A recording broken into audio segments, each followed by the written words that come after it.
Hello दोस्तों, आज की कहानी है इश्क का जादू, जिसका ये पार्ट 43 है।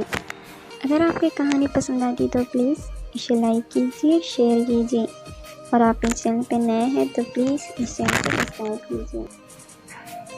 रोहन और परी आपस में बात कर रहे होते हैं कि तभी वहाँ पर राजवीर परी का पर्स लेकर आ जाता है। रोहन राजवीर को देखकर, अरे भाई आप यहाँ पर? राजवीर, हाँ, मैं परी को उसका पर्स लौटाने आया हूँ और यह तुम्हारा खरगोश भी। परी राजवीर के हाथ से पर्स और चीनों को लेते हुए उसे बोलती है, अरे हाँ, मैं तो इसे वहीं भूलकर आ गई थी। Thank you Rajveer. राजवीर, तुम्हारा सही है, कल तुम मेरे साथ थी और आज मेरे भाई के साथ घूम रही हो। आखिर सच में तुम चाहती क्या हो? रोहन राजवीर को बीच में रोकते हुए गुस्से से बोलता है, भाई आप इस तरह परी से बात नहीं कर सकते।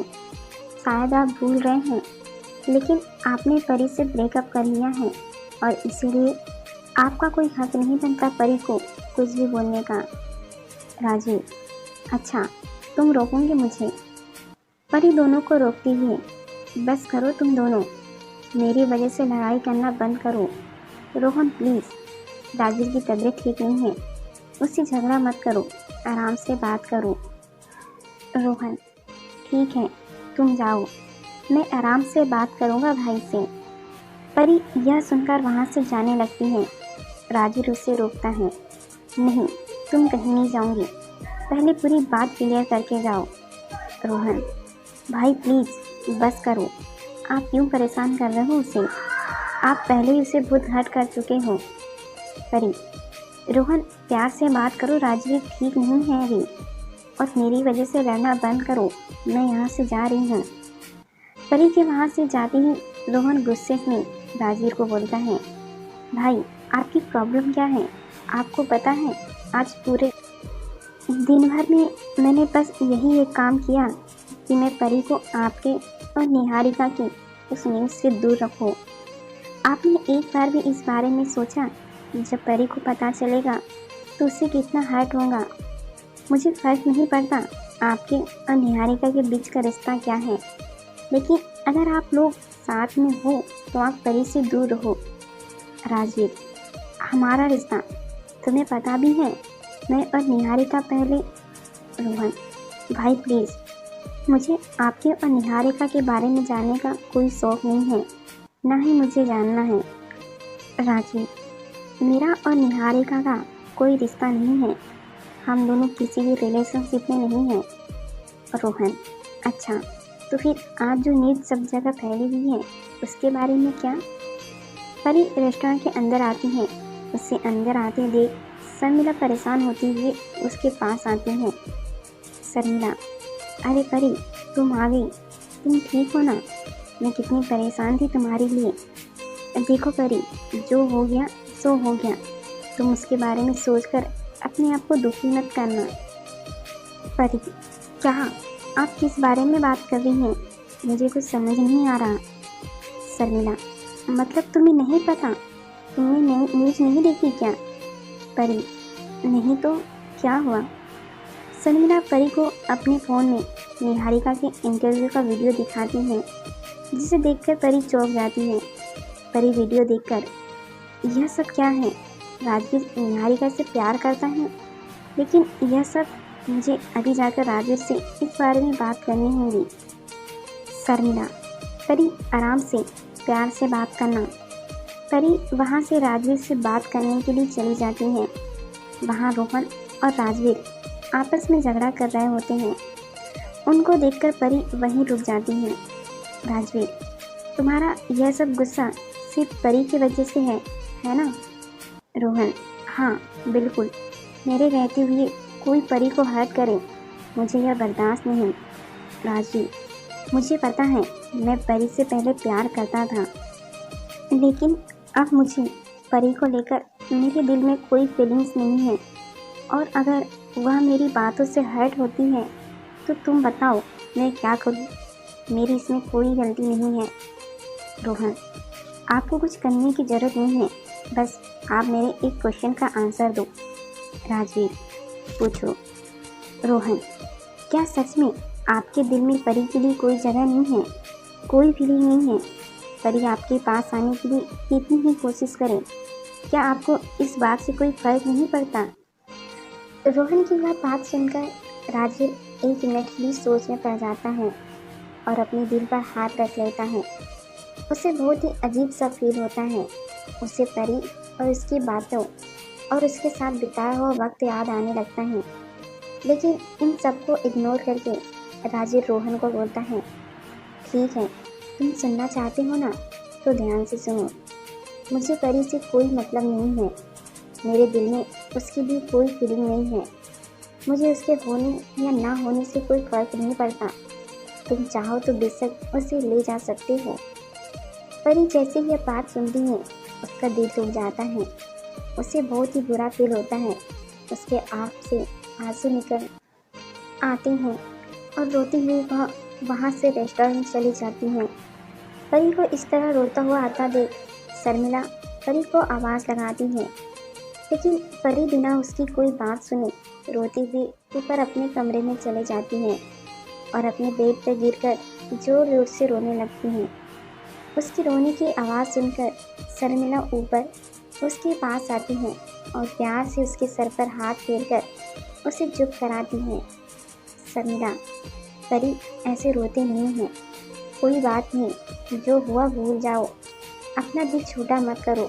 देखो, जो भी होता है सब अच्छे के लिए होता है, इसलिए रोना बंद करो, अपने आंसू पोंछो। परी अपने आंसू पोंछती है, लेकिन उसे फिर से रोना आ जाता है और उसका रोना बंद नहीं होता और वह रोती हुई बोलती है, राजवीर ने मेरे साथ ऐसा क्यों किया? शर्मिला, देखो परी, अभी यह सब बातें सोचकर अपने आप को दुखी मत करो। तुम खुद थक गई हो, अभी सो जाओ, कल राजवीर से जाकर बात करना। परी रोती भी है, लेकिन मैं क्या करूं? आंसू रुकने का नाम ही नहीं ले रहे हैं, अपने आप निकलते जा रहे हैं। शर्मिला, एक काम करो, तुम जाकर अपना मुंह धो लो और मैं तुम्हारे लिए हल्दी वाला दूध लेकर आती हूँ। उसको पीने से तुम्हें अच्छी नींद आएंगी। शर्मिला वहाँ से चली जाती है। उसके जाते परी बाथरूम में जाती है और अपना बाथटब पानी से भरकर उसमें लेट जाती है और अपने आप को शांत करने की कोशिश करती है, लेकिन परी के आंसू रुकने का नाम ही नहीं लेते और परी इससे परेशान होकर 2 मिनट के लिए अपना मुंह पानी में डालकर लेट जाती है। तभी शर्मिला वहाँ आती है और जैसे ही परी को बाथटब में डूबा हुआ देखती है तो उसके हाथ से दूध का गिलास छूट जाता है और वह चिल्लाती हुई परी के पास जाती है। शर्मिला परी को पकड़कर टब से बाहर उठाती है। शर्मिला, परी पागल हो क्या? क्या करने जा रही हो? मरना चाहती हो क्या? परी, अरे नहीं, मैं तो बस। शर्मिला परी को गले से लगा लेती है। बस परी, सब मेरी गलती है। मैंने ही तुम्हें हमेशा राजवीर के पास जाने के लिए फोर्स किया। सोचा राजवीर इतना अमीर है और अगर उसकी शादी तुमसे हो जाए तो मेरे रेस्टोरेंट के लिए भी अच्छा होगा। मुझे माफ़ कर दो परी, सब मेरी गलती है।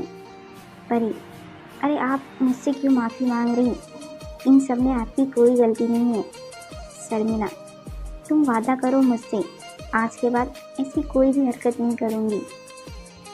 परी, लेकिन मैं तो बस। शर्मिला, नहीं, तुम वादा करो पहले। परी, अच्छा ठीक है, वादा करती हूँ।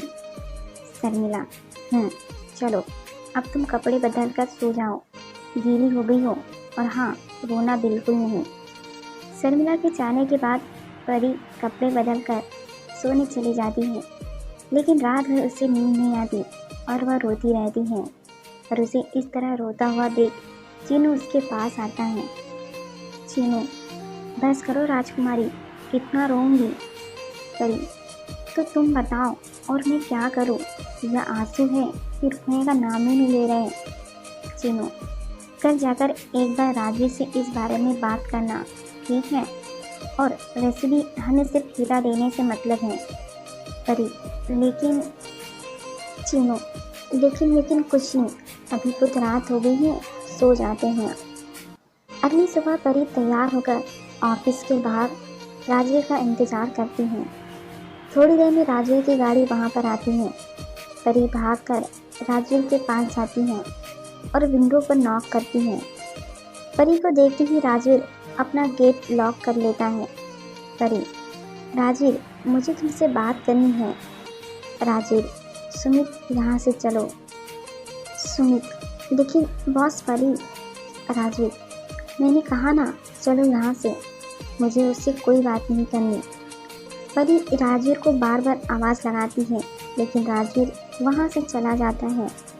परी वहाँ से रोती हुई वापस रेस्टोरेंट चली जाती है और अपने आप को कमरे में बंद कर लेती है। सुबह से शाम हो जाती है, लेकिन परी अपने कमरे का दरवाज़ा नहीं खोलती। शर्मिला परी को दरवाज़ा खोलने के लिए बहुत बार बोलती है, लेकिन परी मना कर देती है। थक हार शर्मिला रोहन को फ़ोन करके सारी बात बताती है। सुमित, बॉस, आज शाम को सर ने आपको घर पर बुलाया है। राजीव, ठीक है, तुम निहारिका को बता दो, मैं उसे थोड़ा लेट मिलने आऊँगा। शाम को राजवीर वीर से मिलने के लिए शेखावत विला जाता है। राजवीर अंदर आता है। वीर और वैशाली हाल में सोफे पर बैठकर आपस में बात कर रहे होते हैं और वीर के हाथ में लैपटॉप होता है जिसमें निहारिका के इंटरव्यू का वीडियो चल रहा होता है। वीर राजवीर को देखकर बहुत खुश होता है। वीर, अरे बेटा आओ, मैं तुम्हारा ही इंतजार कर रहा था, आज मैं बहुत खुश हूँ। राजवीर लैपटॉप की तरफ देखकर, पापा, वह मैं आपको बताने। वीर, डोंट वरी बेटा, मैं बिल्कुल नाराज़ नहीं हूँ, बल्कि यह खबर सुनकर तो मैं बहुत खुश हूँ। अच्छा हुआ तुमने उस लड़की को छोड़ दिया, वह तुम्हारे लायक थी ही नहीं। मुझे तो शुरू से निहारिका ही पसंद थी तुम्हारे लिए। राजवीर, पापा, लेकिन मैं और निहारिका। वीर, नहीं बेटा, कुछ बोलने की ज़रूरत नहीं, आज तुमने मुझे बहुत खुश कर दिया। तुमने आखिरकार मेरा मान रख ही लिया, लेकिन क्या तुमने उस लड़की से बात करी? राजवीर, हाँ पापा, हमारा ब्रेकअप हो चुका है और मैंने उसे साफ साफ बोल दिया है, मेरा और उसका कोई रिश्ता नहीं है। वैशाली, कुछ दिन पहले तो तुम उस लड़की के पीछे पूरे पागल थे, लेकिन अब अचानक से क्या हो गया? वीर, बस करो वैशाली। राजीव, बेटा तुम बताओ, अब तुम दोनों ने शादी के बारे में क्या सोचा है? मैं चाहता हूँ तुम दोनों जल्द से जल्द शादी करके अपना घर बसा लो। राजीव, पापा, लेकिन मैंने अभी तक इस बारे में कुछ सोचा नहीं है। वीर, कोई बात नहीं बेटा, आराम से सोचकर जवाब दे देना, लेकिन याद रखना, निहारिका ने तुम्हारे और उसके रिश्ते की बात पूरी मीडिया के सामने बोलती है। राजीव, ठीक है पापा, मैं सोचता हूँ कुछ, अभी चलता हूँ, मुझे निहारिका से मिलने जाना है। वीर, ठीक है बेटा, ध्यान रखना अपना। थोड़ी देर बाद राजवीर वहाँ से निकल कर निहारिका के घर जाता है। निहारिका राजवीर को देखकर, अरे राजवीर, आ गए तुम, आने में देर कर दी तुमने। राजवीर, हाँ, पापा से बात थोड़ी लंबी चली। निहारिका, मुझे तुमसे बात करनी है। निहारिका, बोलो ना राजवीर, मैं भी तो कब से इसी चीज़ का इंतज़ार कर रही हूँ। राजवीर निहारिका को वो फ़ोटो निकाल कर वापस देता है। सॉरी निहारिका, लेकिन मैं अपने रिश्ते की शुरुआत तुम्हारे साथ नहीं कर सकता। निहारिका यह सुनते ही रोने लगती है। राजीव, सॉरी निहारिका, लेकिन मैं क्या करूं? मेरे दिल में तुम्हारे लिए कोई फीलिंग नहीं है, हो सके तो मुझे माफ़ कर देना। राजीव उठकर वहाँ से जाने लगता है। निहारिका आवाज़ देकर राजीव को रोकती है और भागकर उसके गले लग जाती है। निहारिका, प्लीज़ राजवीर, मेरे साथ ऐसा मत करो, मैंने बहुत इंतज़ार किया है तुम्हारा। मैं मानती हूँ मुझे लेकर तुम्हारे दिल में कोई फीलिंग, कोई प्यार नहीं है, लेकिन राजवीर, हम फिर से एक शुरुआत कर सकते हैं। प्लीज़ राजवीर, कम से कम एक मौका तो दो। मैं वादा करती हूँ, मैं कभी भी तुम पर अपनी मर्जी नहीं थोपूंगी। राजीव निहारिका को अपने आप से अलग करने की कोशिश करता, लेकिन निहारिका उसे और ज़्यादा कसकर पकड़ लेती है। राजीव, निहारिका, बहुत रात हो गई है, तुम्हें अब आराम करना चाहिए और मुझे लगता है मुझे भी यहाँ से जाना चाहिए। हमें इस बारे में बाद में बात करेंगे। राजीव निहारिका को अपने आप से अलग करके वहाँ से घर चला जाता है। वहीं रोहन रेस्टोरेंट में परी के पास जाता है।